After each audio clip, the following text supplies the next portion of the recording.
Yo, what is going on, everybody? In this video, I'm going to show you how I mixed my death metal track using nothing but the stock plugins that come in Studio One. Alright, to kick things off, let's listen to the mix that I created using nothing but the stock plugins that come in Studio One.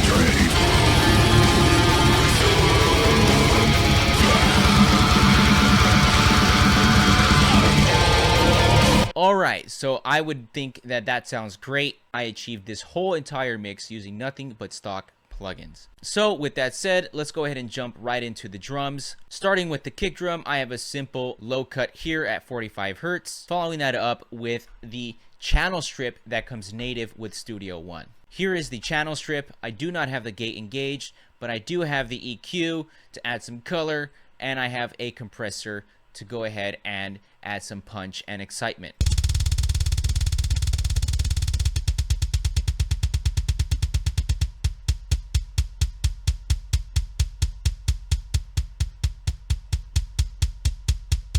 Pretty simple. I then have a kick out mic with a low end cut and some mud cut right here around 100 Hertz with that same channel strip, attenuating a bit of the low end as it gets a little crazy with a compressor that has similar settings to my kick in. I do have a kick sample with, again, some filtering and some mud reduction with a simple stock EQ, and I have a vintage EQ as well just to add some high end and some low end. Moving on to snare drum, I have a substantial filtering cut around 120 Hertz. I had some ringing and some mud at 500 and 350. I am then following that up again with the channel strip that comes native with Studio One. I'm adding some high end, some mid range, and I'm adding some low end around 200 Hertz. And I'm compressing that with my typical settings for an 1176 compressor. For my cymbals, although this may look a little crazy, it's pretty typical for me. I am filtering out everything below 570 Hertz. I'm taking out some mid-range around 700 Hertz.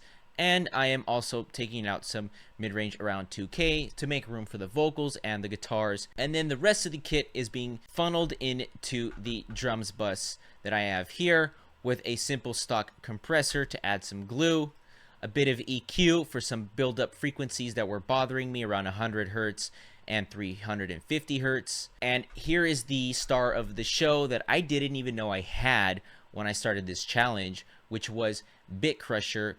But the main thing is this clipping function. I did not even know I had a built-in clipper that comes with Studio One, and it is the shit. It could have saved me $60 instead of buying a third-party plugin. So let's listen to our drum mix with our native stock plugins.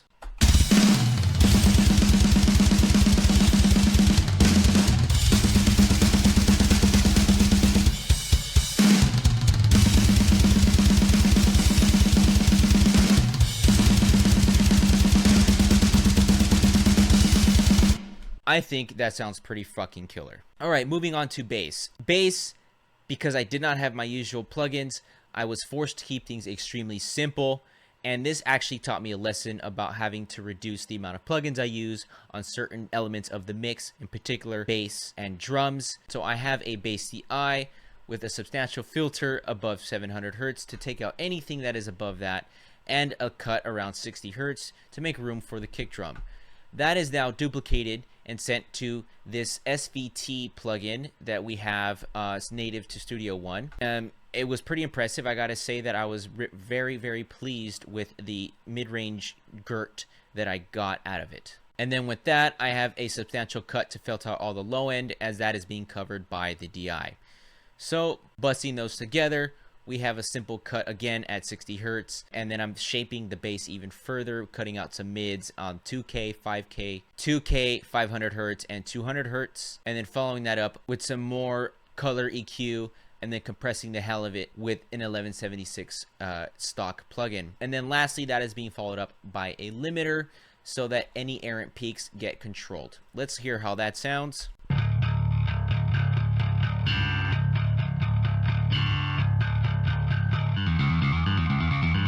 I think that is pretty good for the mix that we need. All right, moving on to guitars.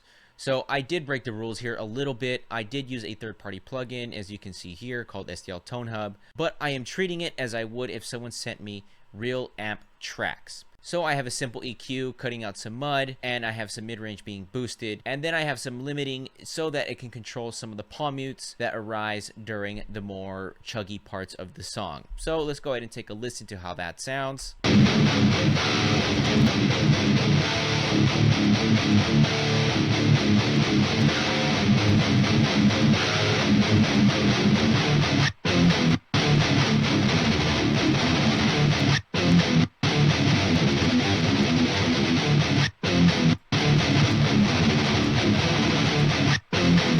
So definitely those small adjustments in the EQ are adding a bit of clarity, which really helps the guitars cut in the mix. So let's take a quick listen to that. I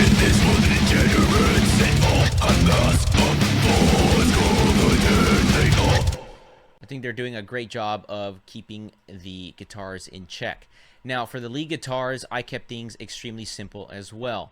I just have them being bussed to this leads bus with a limiter to make sure any peaks get controlled, and I copied the filter settings for this over on each individual lead track, just adjusting slightly for each variance of each track.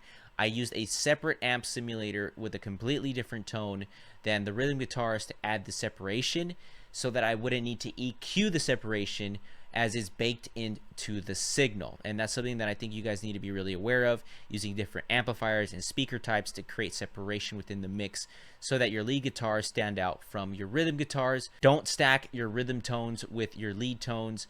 Change the tones on your lead guitars so that they actually sound different and you have to do less work up front. And you can possibly just have it be where it's a simple filter of the low end and a simple filter on the high end. So let's go ahead and take a listen to this lead guitar track here. Here is how it sounds with the rhythm guitars.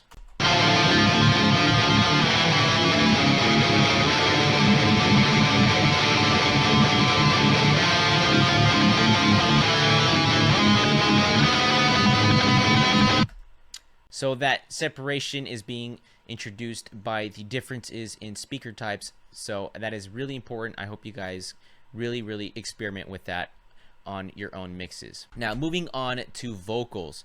Vocals I decided to keep simple, just like everything else in this mix.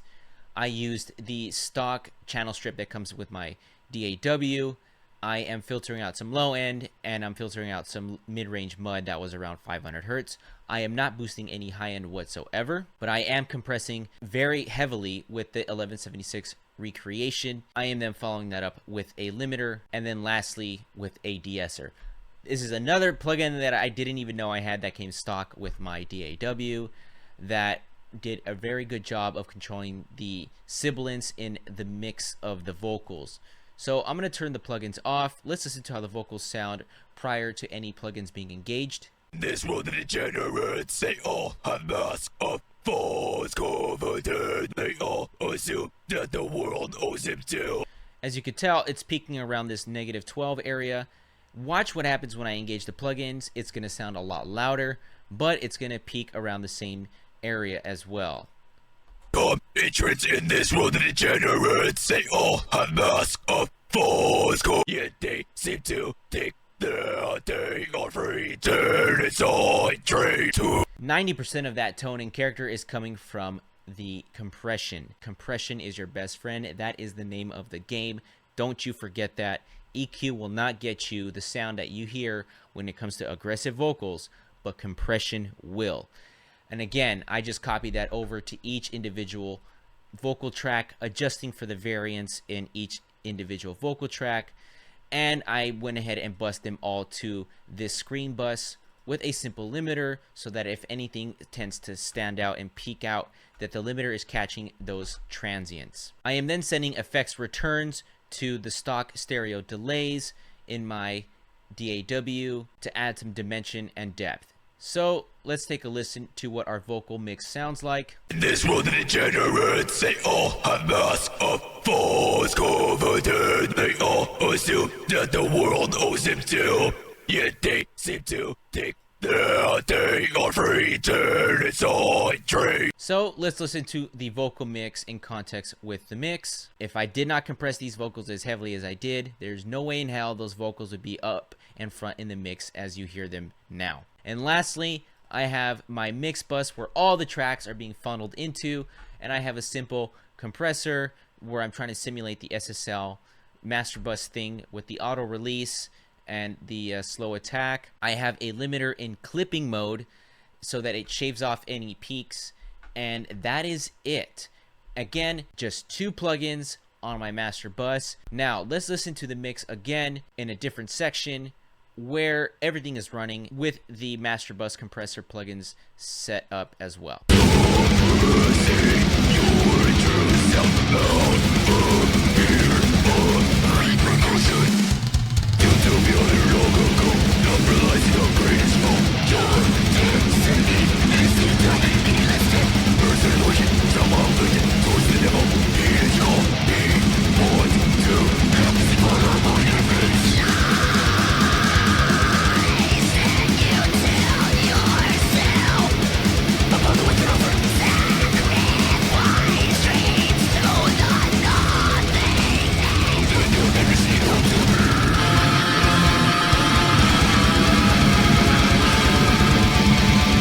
I hope you guys think that sounds pretty sick for nothing but stock plugins.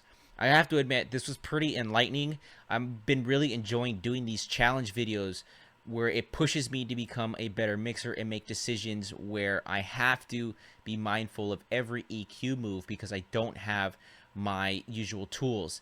And even with compression settings, you know, things are going to react different. They're not going to act the same. So by doing these challenge videos, I feel like I've become a much better mixer. I've learned my DAW a lot better. And I hope you guys can kind of take up these challenges too, so that you guys can see when your back's against the wall, what you're really made out of, and if you guys have solid mixing principles. So that is it for this video, guys. I would appreciate a like, subscribe, and a comment. And if you guys want to check out where I mixed a whole song using plugins that cost me just $5, check out the previous video around the screen somewhere here. Thank you guys so much for sticking around, and catch you guys in the next one.